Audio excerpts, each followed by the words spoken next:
Hey everyone, in this video I'm going to be talking about the book Powerless by Lauren Roberts. This is the first book in a trilogy. In Powerless, we have uh, basically three main characters. First, we have Kit, who is a main character, but he's not one that we get to read a perspective from until the epilogue. He is the future king of Ilia, and he's Kai's older brother. Kai is our main male character, and he is the enforcer for the king. So he basically carries out all of the king's dirty work. If the king wants someone to be executed, Kai's the one that goes and does it. Our female main character is Peyton. She is a normal girl from the slums. She's actually a thief, which is she's basically kind of a rogue from D&D if you're familiar with Dungeons and Dragons. Her father was killed by the king 5 years prior to the book, so she doesn't really care for the royal family all that much. So those are pretty much the three most important characters. There's a bunch of, secondary characters that are important to the plot, but those are pretty much the three main focuses of this book. The book overall, it was good for what it is, which is a young adult fantasy novel. I didn't really have any problems with it, but you can definitely tell that it's geared towards a young adult audience, which isn't a bad thing. It just is what it is. The magic system in this book is pretty cool.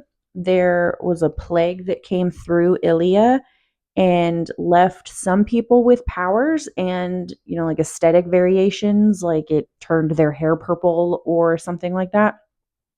But it didn't affect everybody. There are a bunch of different abilities that were granted by the plague, and those include like voice projection, increased strength, ability to teleport to a different space that's in sight, healing abilities, invisibility, the ability to create illusions, to wield lightning, to wield fire or water, to bloom plants, to record things with your eyes, basically turning you into a video recorder. You can detect lies or clone things. You can enhance speed. You can manipulate the wind or enhance your senses. There's mind reading, phasing through solid objects, shape shifting into animals, turning your skin to stone for protection, manipulating light, creating a shield around yourself and or others. And there's also the ability to take on the power of anyone that's close by, like within a certain vicinity. And that last one is the power that Kai has. So he can take on the ability of anyone that's around him and basically wield their ability. There's also things called the fatal powers, which are just overpowered abilities that are way too strong and way too dangerous. Those are things like silencers, which you can suppress the power of other people, controllers, which is pretty self explanatory, and the ability to manipulate emotions and behaviors. Peyton, our female main character, is what's called an ordinary, meaning she doesn't have a power. She can't let anyone know that, though, because the king declared all ordinaries to be executed after the plague, because he believes that the ordinaries are diseased. I don't know if he actually believes that or that's just a power play that he just wants to eliminate people from his land. I don't know. He says their disease will affect the elites, which are the people that have abilities, and will take their powers away. So the ordinaries need to be killed. Her best friend that she lives with in the slums does know, and like her father knew. So she pretends to be a psychic, but really her father just taught her how to be very intuitive and observant all through her life. So she's able to see very minute details from people around her and kind of play off like she has psychic abilities. And this kind of lets her fly under the radar as an ordinary. Her father was a healer and a very good healer, but again, her father was killed by the king 5 years before the setting of this book. So she's pretty much on her own. In the beginning of the book, she saves Kai when he's in the slums and gets attacked by rebels while he's carrying out a mission for the king as the enforcer. And this basically causes the people of the slums to nominate her to compete in what's called the trials, which is basically just a big competition for the elites to show off their powers. And it's really not uncommon for people to die in these trials.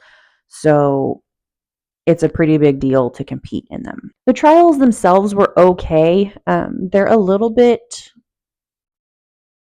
mundane, I guess, for lack of a better word. Basically, the first trial is they have to survive in the wilderness for a week.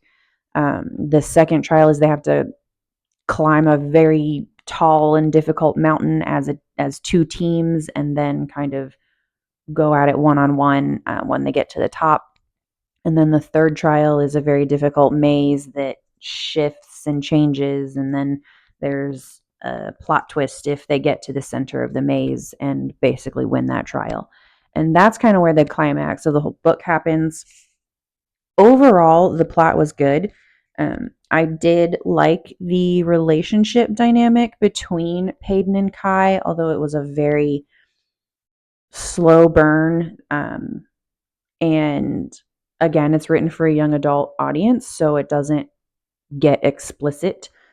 There's also kind of a hint of like a why choose kind of trope throughout the whole book because Kai's brother Kit, again, who's the future king, is also attracted to Peyton and uh, basically tries to court her throughout the whole process. And she likes Kit and like wants to be his friend and also finds him attractive, but he reminds her of the king because they have the same eyes, and she hates the king because the king killed her father. And so she can't really get too close to Kit, but she is attracted to Kai. So she's kind of like attracted to both brothers, but also not. And so there is a little bit of the which brother will she end up with at the end kind of vibe. Some parts in this book are a little bit slow. It is a longer book, so some parts are a little drawn out, but not necessarily in a bad way and not in a way that really hurt the reading experience. So I'm okay with the pace of this book for it being what it is. Now, from here on out, the rest of this video includes spoilers for the end. So if you don't want any spoilers, end the video here or skip to the very end to get my overall rating. Um, I do like in the end that she ended up killing the king because it kind of just carries out her badass female character vibe that she can handle herself and take care of her own problems. And the plot twist of it actually being Kai that killed her father 5 years ago, not the king, was pretty easy to see coming if you paid attention to the details throughout the book.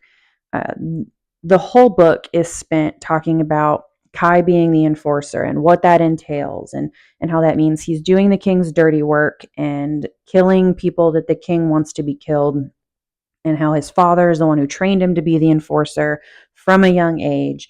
So it's pretty easy to figure out that the king wouldn't have been the one to kill her father himself. He would have had Kai do it, either as part of his training or as just a mission as the enforcer. So that wasn't necessarily a big reveal because it was easy to see, but it did add to the climax of the plot, and overall, it wasn't bad. Um, I tend to not care for plots that spend the entire plot leading two characters towards a relationship just to rip them apart at the very end. Um, that kind of makes me feel like, what was the point?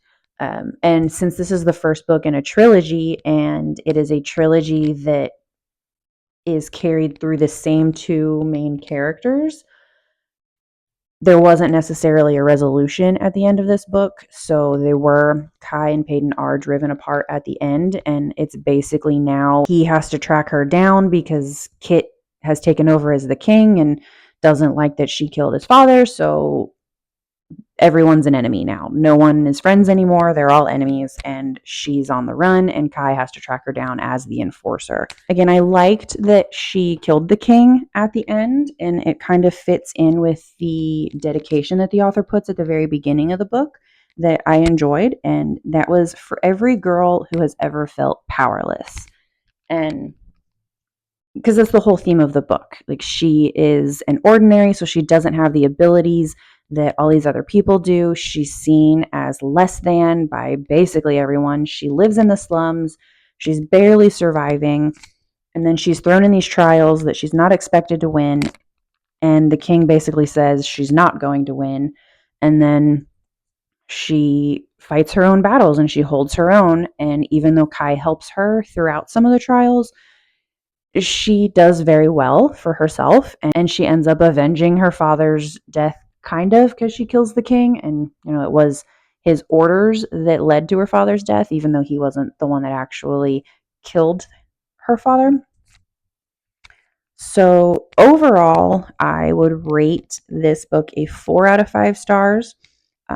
I liked it a lot. I might read it again in the future, and I would recommend it to other people who like this genre of book. And I will continue the series, but I'm not necessarily in a hurry to do so. Like, it's not like I have to read book 2 immediately. So I will continue the series at some point. And if you have read this book and enjoyed it or didn't enjoy it, I'd love to hear your thoughts. So leave a comment.